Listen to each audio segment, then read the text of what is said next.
Pagpapatuloy ng kwento, makikita nga si Luyaxi na nasa labas ng kanilang dormitoryo, hawak ang kanyang cellphone.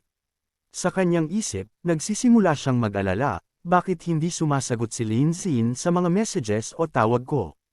Nakatulog na kaya siya? Alam niyang maaaring busy si Linzin, ngunit hindi maiwasang mag-isip si Luyaxi kung anong nangyayari. Sa loob-loob niya, napag-iisipan niya ang usapan nila ni Liu Cheng, na sa tingin niya ay hindi naman nagsisinungaling sa kanya. Kung totoo nga ang lahat ng sinabi ni Liu Cheng, kailangan ko ng magmadali. Halatang seryoso si Luyaxi, at parang may mga hakbang na siyang gustong gawin. Habang iniisip niya ito, naalala niya ang mga babaeng nakapaligid kay Linzin. Isang mayaman at guwapong lalaki na walang girlfriend, para itong alarma na umaakit ng maraming babae, sabi niya sa sarili. Alam niyang kailangan niyang kumilos bago maagaw si Linzin ng iba. Sa kanyang mukha, makikita ang dedikasyon at determinasyon. Hindi ko hahayaang maagaw siya ng kahit sino. Buong puso niyang ipinapakita na handa siyang ipaglaban ang kanilang koneksyon. Sa likuran naman ni Luyaxi, may tatlong lalaki na nakatingin sa kanya. Halatang hindi sila kontento sa hitsura ni Luyaxi, at halatang may pinagseselosan. Isa sa kanila ang nagsabi, anong ginagawa ng babaeng iyon dito suot ang napakaiksi niyang damit? Halata ang kanilang paghatol sa kanyang itsura. Sumagot ang isa pang lalaki, siguro kasama niya kanina ang boyfriend niya at ngayon nandito siya para bumawi. Dugtong pa ng isa, habang humanga sa kanyang itsura, tingnan mo yang mga binti, hiseng, tila may halong inggit at pagpansin sa ganda ni Luyaxi. Kinaumagahan, makikita ang ating bida na pagod habang naglalakad at kumakain. Sobrang pagod ako mula kagabi, laban at pagsusugal. Kailangan ko nang bumalik sa dorm at matulog, iniisip niya. Sa kanyang paglalakad, napansin niya si Luyaxi na nakatayo pa rin sa labas ng dormitoryo, tila inabot na ng umaga. Sa isip ng ating bida, nagtataka siya, si Luyaxi, anong ginagawa niya dito? Narinig niya ang mga tao sa paligid na nag-uusap tungkol kay Luyaxi. Hoy, di ba si Luyaxi yan? Sabi ng isa. Nakita ko siyang naghihintay dito kagabi pa, dugtong pa ng isa. Naghintay siya dito buong gabi. Halatang nagulat ang mga tao sa katatagan ni Luyaxi. Agad lumapit si Luyaxi nang makita ang ating bida at bigla siyang niyakap. Linzin, sa wakas nandito ka na, sabi niya habang nakatingin sa kanya, halatang pagod ngunit masaya. Nagtanong ang ating bida, nag-antay ka ba sa akin buong gabi? Halata ang pag-aalala niya sa sitwasyon ni Luyaxi. Sumagot naman si Luyaxi, alam ko na abala ka, kaya naghintay ako dito.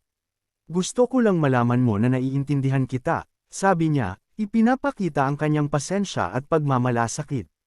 Ang ating bida ay litong-lito at tinanong, Ming, naiintindihan mo ano? Hinawakan ni Luyaxi ang dibdib ng ating bida at nagsabi, napakabait mo, Linzin. Naiintindihan ko na malayo ang agwat ko sa iyo, tila nagpapakumbaba siya sa kabila ng kanyang nararamdaman. Maraming babae na mas magaling kaysa sa akin ang humahabol sa iyo, kaya handa akong maging ang pinaka-sensible. Dagdag niya, ipinapakita na handa siyang isakripisyo ang kanyang pride para kay Linzin. Biglang ang nag-arte si Luyaxi, oops, bigla akong nahilo, sabi niya, parang humihingi ng atensyon mula sa ating bida. Halata ang pag-aalala ng ating bida at ang kanyang kabiguan na mapigilan ang kanyang nararamdaman. Sa bandang huli, binuhat siya ng ating bida. Okay ka lang, ba? Dadalhin kita sa bahay mo para makapagpahinga, sabi niya, ipinapakita ang kanyang malasakit sa babae. Pagdating sa bahay ni Luyaxi, nang ibaba na ni Linzin si Luyaxi sa kama, bigla itong nagsalita, salamat sa pagdala mo sa akin dito.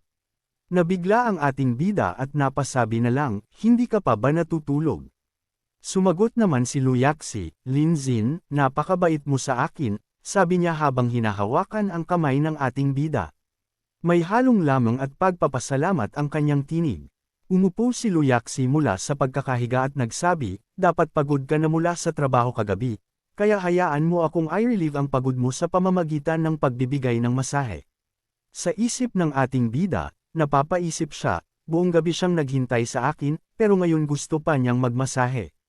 Talagang hindi pangkaraniwan ang babaeng ito. Habang namumula ang ating bida, iniisip niya, pero sino ba naman ang tatanggi sa ganitong pagkakataon? Nagsalita ang ating bida, marunong ka ba talagang magmasahe? Makikita nga ang ating bida na nakadapa habang si Luyaksi ay nasa ibabaw niya sa isang kakaibang posisyon na alam na natin mga bossing. Sinimulan na ni Luyaksi ang masahe at sinabi, alam ko. Magpahinga ka lang at iwan muna sa akin. Sumagot ang ating bida, ang sarap ng pakiramdam. Habang ginagamit naman ni Luyaksi ang kanyang paa sa pagmasahe, sinabi pa niya sa ating bida, meron pang mas masarap ang pakiramdam bukod dito. Habang namumula pa rin ang ating bida, sinabi niya, Luyaksi, sa loob ng 2 araw, bibigyan kita ng bahay malapit sa eskwelahan. Malinaw na gusto niyang magbigay ng higit pa kay Luyaksi bilang pagpapakita ng kanyang pasasalamat. Sa narinig hinalikan ng babae ang ating bida sa ulo saad ng ni Luyaksi, oh my God! Talagang napakabait mo sakin Linksin I love you so much, mua, kasabay nito ang pagtaas ng favorability nito sa itong bida sa dagdag 4%. Bali ang kasalukuyang favorability ni Luyaksi sa ating bida ay nasa 75% na. Makikita nga habang nakadapa ang ating bida agad na damapa din si Luyaksi sa likod ng ating bida at sinabi, ngayon lagi na ako magmi-message sa iyo araw-araw. Habang makikita na parang may hinawakan si Luyaksi sa ating bida, alam na natin yan mga bossing mga utak niyo ha, sumagot si Luyaksi habang nakahawak ang sarap sa pakiramdaman. Nang matapos ang pagmasahe ni Luyaksi, tumatawag si Luyaksi kay Liu Cheng ngunit hindi sinasagot. Habang makikita ang ating bida na natutulog, hawak niya ang kanyang phone at time text si Liu Cheng, Cheng, anong gagawin ko? Kakasabi lang ni Linzin na bibilhan niya ako ng bahay.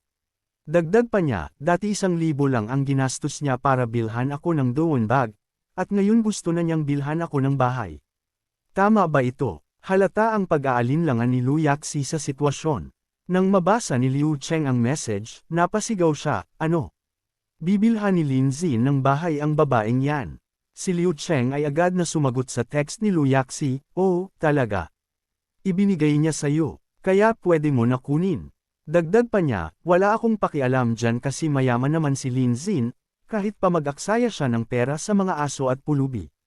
Nag-reply ulit si Luyaksi, tama, kaya nangako na ako sa kanya.